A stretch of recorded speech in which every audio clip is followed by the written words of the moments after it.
Приветствуем наших подписчиков и гостей канала Эзотерика для тебя, друзья! Мы вас всех приветствуем в изобилии и достатке.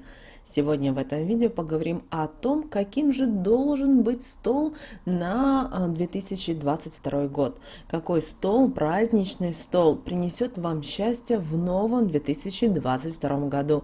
Обязательно досмотрите это видео до конца, будет много полезной, важной и интересной для вас информации. А прямо сейчас подпишитесь на канал Эзотерика для тебя, ставьте лайк этому видео и обязательно поделитесь этим видео с теми, кого вы любите, кого вы цените, кому вы желаете мира, любви, гармонии. Пусть они также знают об этой важной и ценной информации. Когда заканчивается старый год, у нас начинает возникать очень много вопросов. Как правильно встретить новый 2022 год? Что должно быть на таком столе? На что стоит обратить внимание для того, чтобы привлечь положительные изменения в свою жизнь в следующем году? И что нужно сделать, чтобы не навредить себе, чтобы не привлечь всякий негатив, который будет присутствовать в нашей жизни на протяжении всего следующего года. Ведь недаром говорят, что как Новый год встретишь, так следующий и проведешь. Но ни один Новый год не обходится без праздничного стола.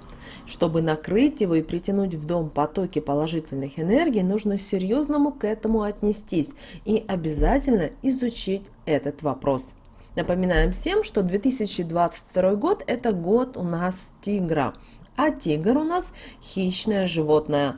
Основной его рацион составляет мясо, но также он питается и растительной пищей. Это ягодами, травой, орехами. Летом в рацион входят и фрукты. Время от времени они питаются непривычной для рациона пищей, такие как зайцы и даже рыба. Поэтому, когда вы будете составлять меню для нового 2022 года, учтите все пожелания покровителя этого года. И далее мы более подробно об этом расскажем. Чем больше мясных будет на праздничном столе, тем благополучнее будет следующий ваш год. Но главным блюдом должен быть большой кусок запеченного мяса. Это может быть и запеченная баранина, свинина или обязательно целая запеченная утка или курица. Также вы можете приготовить и закуски из мяса, лучше если они будут порционные, так как тигр не любит делиться. Мясная нарезка с буженины, колбасы, балык также должны быть на столе. Сырная нарезка также может быть на столе, но она должна быть либо с соусом из орехов, либо чередоваться с каким-нибудь фруктом, например, бананом или киви. Блюда на столе обязательно должны быть аппетитными и красивыми, так как тигр – это очень красивое и грациозное животное, поэтому и ваш стол должен быть ему под стать. Также в этом году отдайте предпочтение салатам с большим количеством зелени, миксом разнообразных салатных листьев. Например, может быть салат греческий, салат по-грузински с заправкой из орехов. Может быть и салат «Цезарь», может быть салат из курицы с ананасами и так далее. Проявите фантазию и создайте что-то свое. Это поможет привлечь к вам еще больше положительных энергий. Ведь когда вы что-то сами создаете, вы тем самым вкладываете в свою душу. Рыба также должна быть на столе, но ее не должно быть слишком много, так как тигр хоть и кот, но ест рыбу только для разнообразия. Большим любителям его назвать трудно. Также это должна быть обязательно и запеченная рыба, такая может быть как форель, семга или скумбрия. Не стоит забывать и о десертах. Для этого подойдет тарелочка со всевозможными фруктами, а также фруктовые тортики. Не забывайте поставить на стол фруктовницу с традиционным символом Нового года – мандаринами. Они обязательно должны быть без повреждений и пятен на кожуре. Из напитков на столе должен быть сок, компот. Хорошо, если эти напитки будут разнообразными. Газированных напитков не должно быть на столе, так как шипение издают тигры во время того, когда им угрожает опасность. Поэтому, чтобы не отпугнуть его от вашего дома, обойдитесь без такой газированной воды. С алкоголем также не нужно экспериментировать. На столе должно быть шампанское и такой благородный напиток, как коньяк. Не стоит употреблять много алкоголя в новогоднюю ночь, ведь этим вы сами притягиваете к себе потоки негативных энергий, которые принесут вам в следующем году много неприятностей и неудач. Возникает вопрос, нужно ли вам это?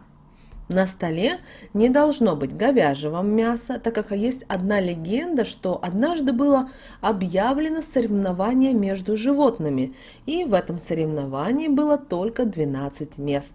Некоторые животные разделили между собой места, так как им было не принципиально, на каком месте они будут. Главное быть в этом списке. А вот бык с тигром не смогли найти компромисс и поделить между собой второе и третье место. Они толкались, так как никто не хотел уступить это место. Бык толкнул тигра, и тот, оступившись, упал. Бык занял второе место, а тигру пришлось занять оставшееся. С тех пор они постоянно соперничают между собой. Поэтому, чтобы не злить тигра, не ставьте на стол блюда из говяжьего мяса. Создайте необыкновенный праздничный стол. Приложите для этого максимум усилий, ведь то, что вы привлечете в следующем году, зависит только от вас самих. Если вы постараетесь, и тигр обязательно увидит ваши старания, и непременно в следующем 2022 году ваша жизнь заиграет новыми красками. В ней обязательно будут присутствовать положительные энергии и делать удачнее, благополучнее и счастливее вашу жизнь. Получайте удовольствие от того, что вы будете сами готовить. И когда будете накрывать на стол, важно делать это обязательно в хорошем настроении и с положительными эмоциями. В этот период мечтайте и думайте только о том хорошем, чего вы хотели бы иметь в новом 2022 году. Этим вы наделите ваши блюда положительной энергетикой и тем самым обязательно увеличите эти потоки в новогоднюю ночь. Придерживайтесь, друзья, этих простых советов в 2022 году. И этот год, 2022, непременно для вас будет и счастливым, и запоминающимся. Мы знаем о том, что следующий год, он действительно изменит у многих людей жизнь. Вы спросите, просто вы скажете о том, что каждый год можно говорить, что будут какие-то кардинальные изменения, но они не происходят. Вы должны понять, что в 2022 году идут особые изменения. И эти изменения мы уже начнем видеть с марта 2022 года. Для кого-то они будут печальные, они будут тяжелые, для кого-то они будут радостные. И как мы с вами подготовимся, как мы с вами встретим Новый год, как мы с вами проведем 12 дней в январе, первых 12 дней, так и будет складываться наш весь год, весь 2022 год. Поэтому, друзья, давайте вместе с вами подготовимся к этому празднику, к этому новому 2022 году, вне зависимости от того, как бы вам сейчас не было тяжело. Возможно, у вас сейчас проблемы, у вас какие-то неполадки, у вас что-то не получается ни в работе, ни в личной жизни, возможно, какие-то проблемы со здоровьем, но, пожалуйста, не расстраивайтесь, не думайте о том, что так будет всегда. Помните, вспоминайте кольцо Соломона, и это пройдет. И действительно, много чего в жизни, оно проходит, оно забывается, и все становится на свои места. Да, для этого нужно время. Поэтому мы с вами очень мудрые люди. Надеемся, что наши советы и наши рекомендации вам помогут в этом. Ну, а мы всем желаем наилучшего, всего самого светлого. И пусть все о том, о чем вы мечтаете, сбудется уже в 2022 году. Помните, что нужно мечтать всем сердцем, всей своей душой и желать только себе самого, всего самого наилучшего.